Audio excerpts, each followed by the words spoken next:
Nggih, sampun dipun aturaken pamundutan saking Pak Hangsip kala wau caping gunung. Salajengipun nawala nyuwun gending rondo gantungan sampun dipun aturaken angka kalih Sundul Dodo. Ingkang nyekar Pak Sugeng sampun kondur sindene ae. Menika saking Pak Rebi. Gendingipun Sundul Dodo mangke mandhapipun Blitar minangkani pamundhut saking nyanipun Pak Slamet. Dipun aturaken Sundul Dodo mandhap Blitar.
Sidorondo. Ayo.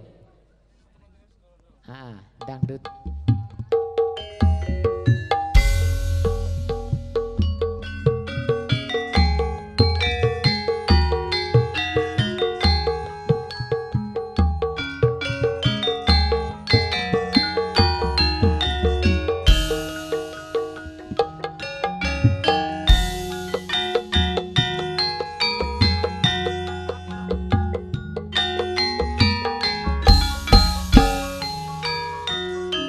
Gending menika ugi dipundhut kalian nyanipun Mbak Ulfa Made Sidorondo. Sugeng midhangetaken Dik Ulfa. Pungkasane sliramu digawe lara, ora wurung saikine dadi randha.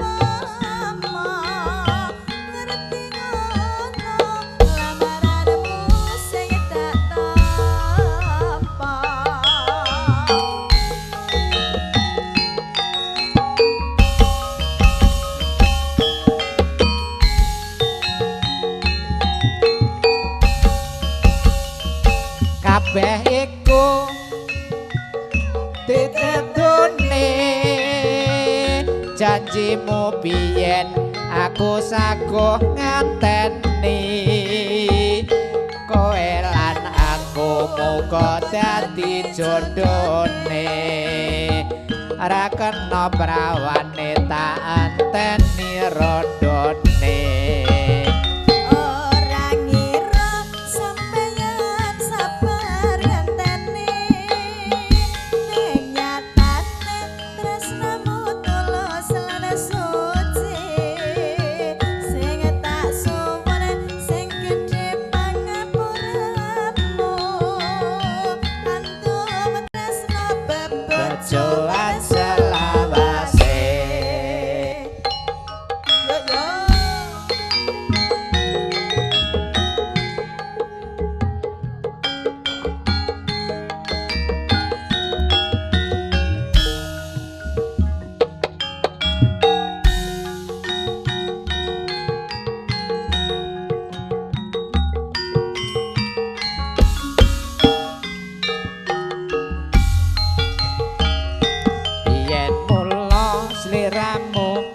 Tak aturi golek bojo sing bagus kaya aku iki pungkasane sliramu tiga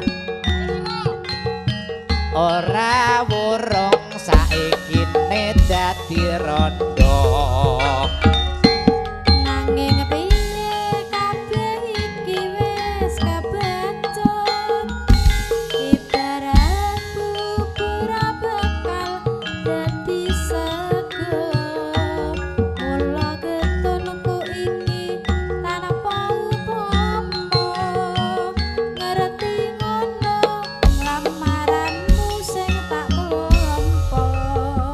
Kabeh mau ora perlu digetune janjimu biyen aku saguh nganteni kowe lan aku muga dadi jodhone ora kena randane tak anteni prawane.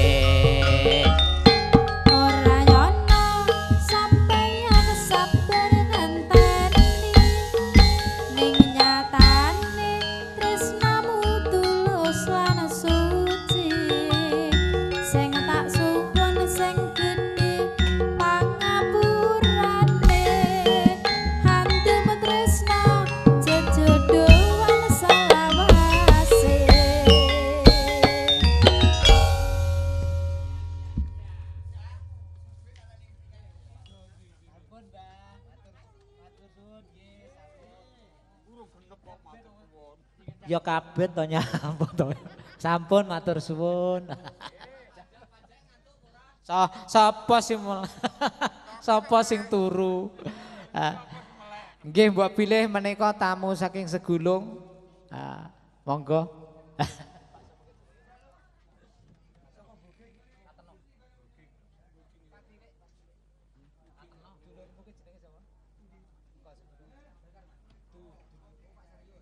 Monggo Pak Saryos, mbok pilih wonten danganipun penggalih. Anjajah desa milang korika lomangsane pariwisata bruh endahe alam nuswantara keh kang ediluhung alas lan gunung-gunung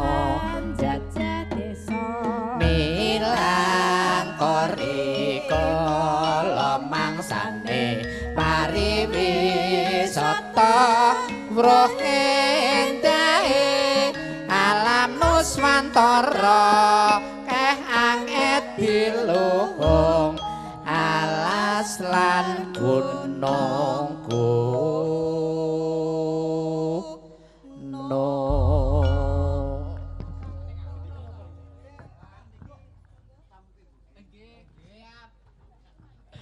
Monggo Pak Saryos napa gendhingipun?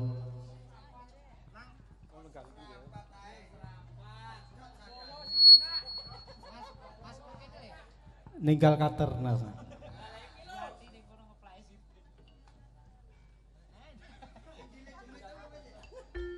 Kami sosokan.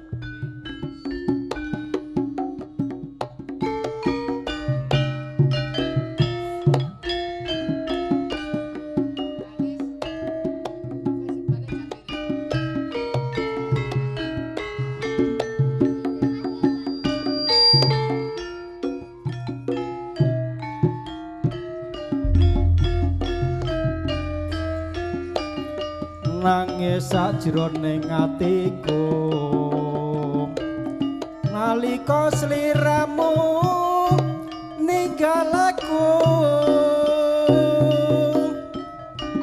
apa sliramu ra krasa aku kudu sambat karo sapa tak suwun rina lan wengi muga-muga Gusti ngijabahi sokapan anggonmu bali bisa kumpul kaya do ing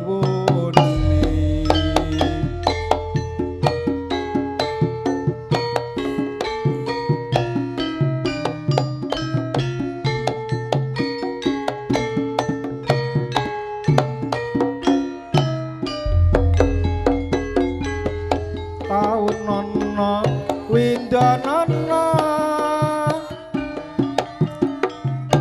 tak enteni neng pucuk ing tresna balung angka bebasane mung katon sliramu wae aja lali pawelingku uga mananing Mas janji-janjimu aku kang setya satuhu tak enteni nganti saelingmu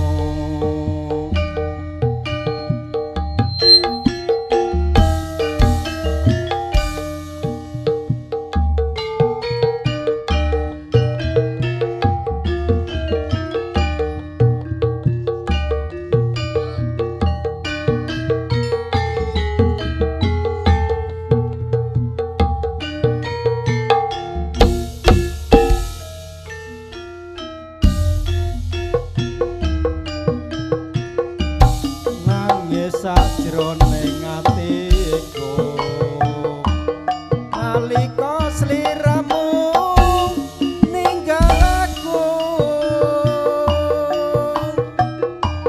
apa sliramu ra krasa aku kudu sambat karo sapa tak suwun rena lan wengi muga-muga Gusti ngijabahi sok kapan anggonmu bali bisa kumpul kaya do ing muni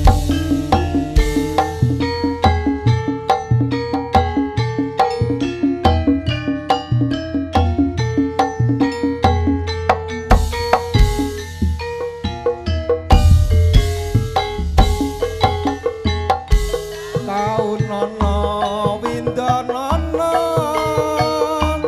tak enteni ing pucuking tresna balung nampa bebasane mung katon sliramu wae aja lali pawelingku uga mana ning Mas janji-janjimu aku kang setya satuhu tak enteni nganti saelingmu matur suwun.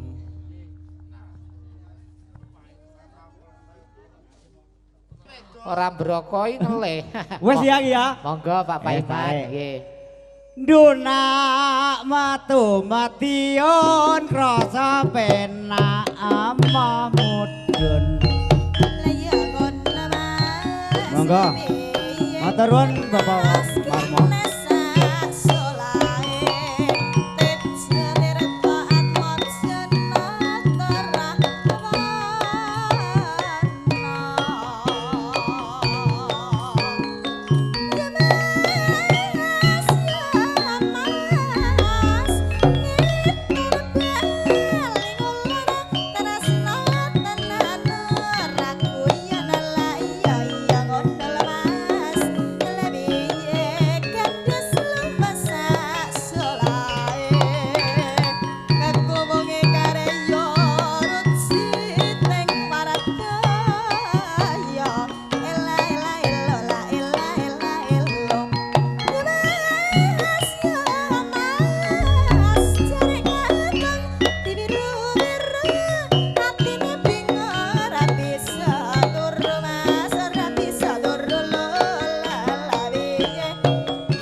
Kok maya remen mbayar oke-oke mung sajrit. Dunak ton medyan nggo sakmono tok. Lah nggih jan penake ya ngono kuwi. Oh nggih. Wonten tamu saking Petung Mbah Sumarto Jawilan kinaturan jengkar saking Palenggahan nuju Sasana Budaya. Nderekaken jengkare Mbah Sumarto. Mbok ya mesem prengut pedae apa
Mbah Kung kinaturan jengkar saking Palenggahan mbok pilih nuju Prono monggo sepote sampun telas kok dicepoti terus kingkar ayo gundili taksih wonten dalem lenggih Mbah Sumarto wonten piyantunipun Ompo mantuk ejan no. Kanca-kanca kejan. Lah wong wis ramban kok nyepoti. Ya. Sak lajengipun menika Nawala.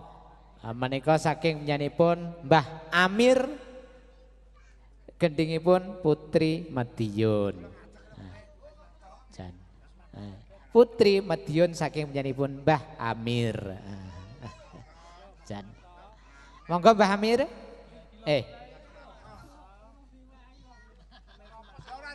Lah iya. Monggo Mbah To. Lagi niku menyan mundut ke ngajeng. Sindene teh wayu-ayu mung candhi. Letra ya wedok. Sindek ngudi laras kene sindene rayu ya uga. Oh napa nggih? Nggih. Nggih sugeng pinanggih kalih ngudi laras nggih. Kalih kula Mbah Ompong mawon. Nggih nuwun sewu nggih niki namung sekedar hiburan. Niki karo panjake ya ben laren sedikit. Mang ning sing dhuwur mawon ning nem.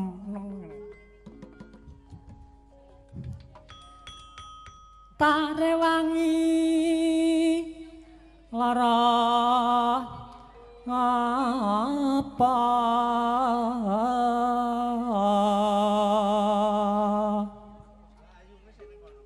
jebul tresnamu mung lamis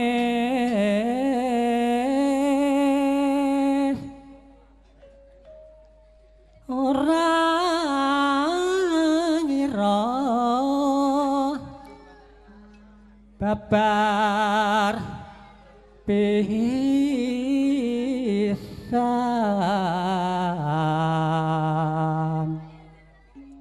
yen sliramu citra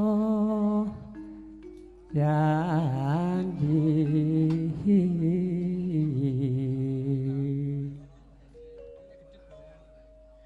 bareng saiki mukti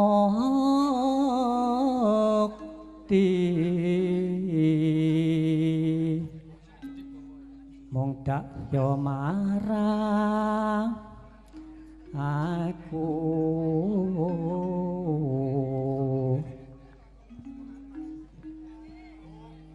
niki tak unggahan saiki suarane ben rodok teko boyong rumangsan nono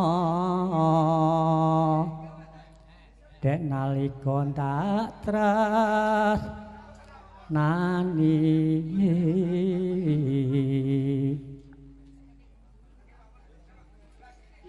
ora liwat andum slamet wang sinawan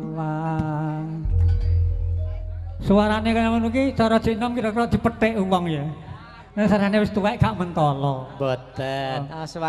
Sewanten sae kok dipethik ya eman-eman. Biasane nek napa niki para pengrawit, para waranggana biasane duwe cakepan utawa duwe pak. Lah nek kula niki cangkeman niku. Niki mandhape teng ilange gelang kalung tapi bukane mriki mawon nggih. Aku mung tansah kelingan nalikane biyen urip kekurangan senajan wis pisah suwe rasa kangen kaya ngene ora gampang kon lali janjimu piyen mung tansah tak ugemi gelang kalung dadi saksi pungkasane ilang ana ngendi apa kowe ora ketun ninggal aku babar pisan ora gumun kasare ana liyane luwe saka aku sing bisa nyenengke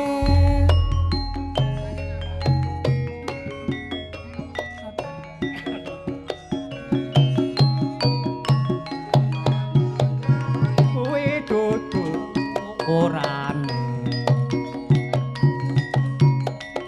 nanging batin ora lila gelang kalung diwenehke sapa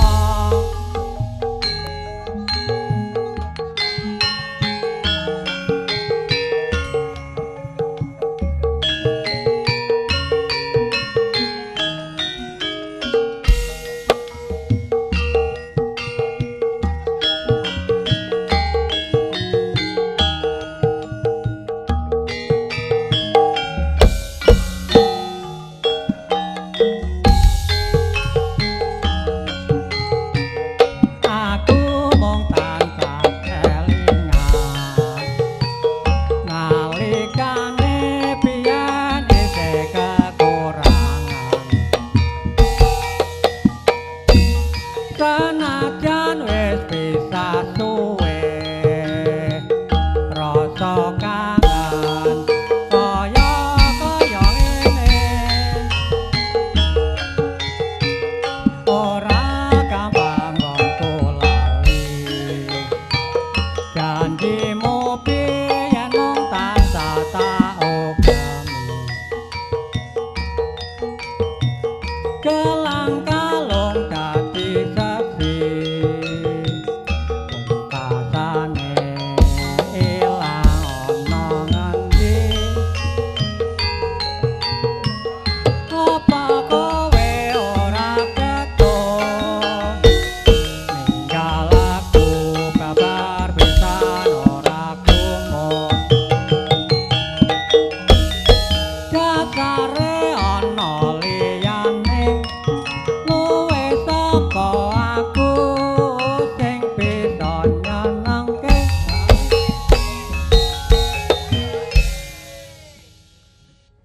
magep munggah pisan ya. Nak munggah pindho bongko ya. Ya disu meneh golekne lenga. Apa iya? Tresno ati pawitane. Bondo donya kowe dudu ukurane. Nanging batin ora lila. Kalung diwenehke wong liya.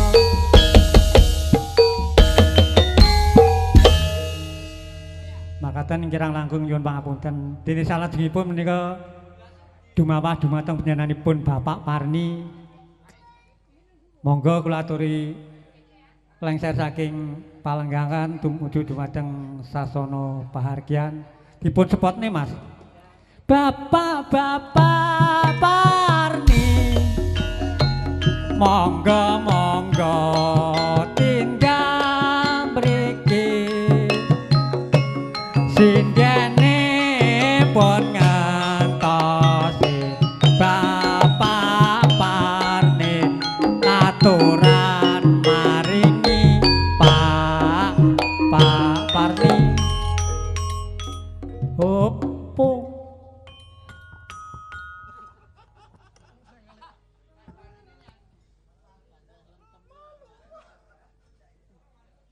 Bapak. Monggo Pak Parni. Jan. Kayane kaya rangko bengi ae joget kaya mengke mriki malih. Mengke dalu gambyong. Jan.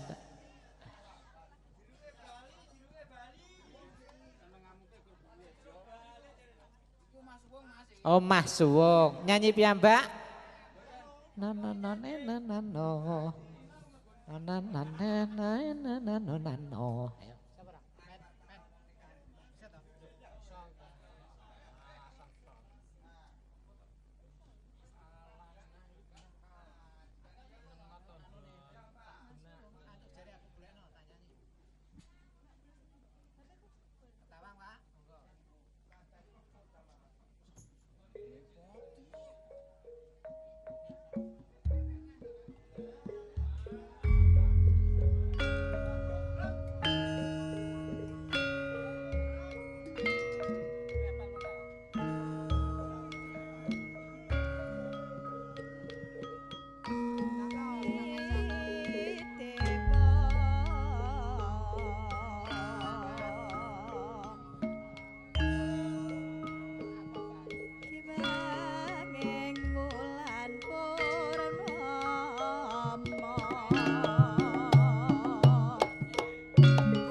Pawitan ati suci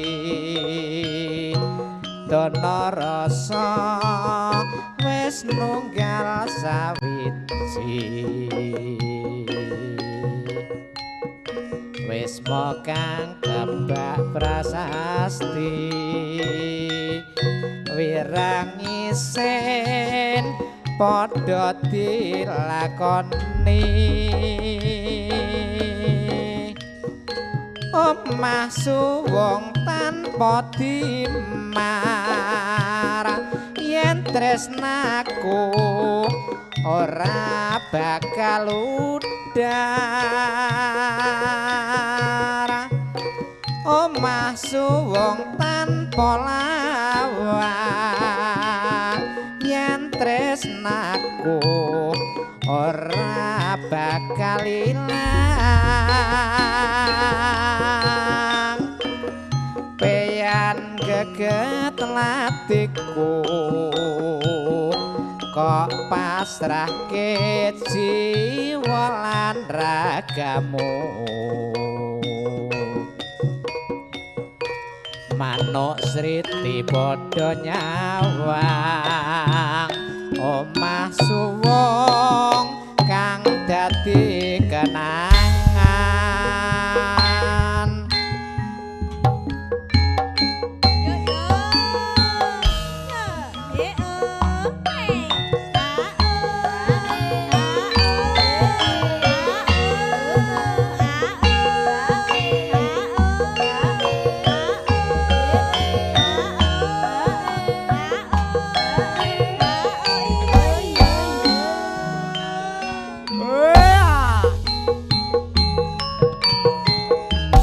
riwayat omah suwung buka cerita wong yen lagi gandrung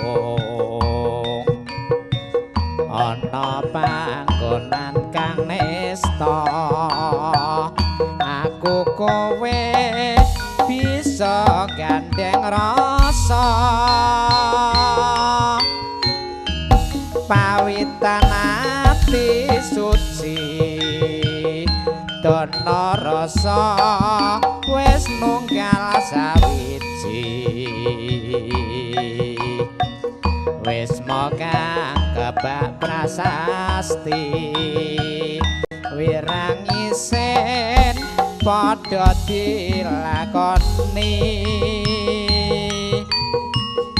omah suwung tanpa dimar yen tresnaku ora bakal mondar omah suwung tanpa lawang yen tresnaku ora bakal ilang hae peyan geget latiku kok pasrahke jiwa lan ragamu manuk sriti padha nyawang omah suwung kang dadi kenangan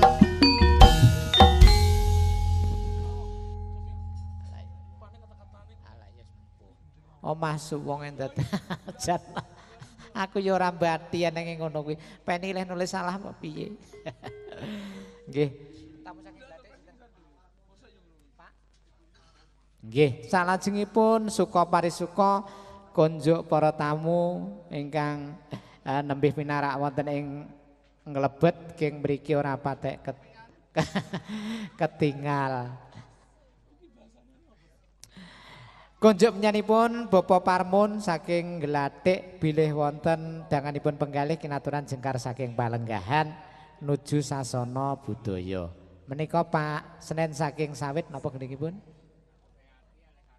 Antepe ati kalih Karangkates kagem jengkaripun penyanipun Bapak Parmun saking Glathik. Ayo co antepe ati.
Salajengipun pamundutan saking Pak Senen taksih setunggal kaselak pamundutan saking Pak Parmun saking Glathik piyantunipun kondur gendhingipun ladrang gleyongan Pak Parmun Glathik ingkang gadah ladrang gleyongan iki sinduwe Pak Parmun monggo co gleyongan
Mugi rahayu tolak sengkala, monggo.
ana pinggir prapatan awan bengi rasa pelanggan ya enom ya tuwa ya lanang ya wadon lungguh jejer karo guyon anganteni anggone padha ngadoli wayah esuk pancen mathuk lalapane sego pecel pincuk jalali payake uga lalap sedep maneh to rasane maneh nyawang-nyawang bakule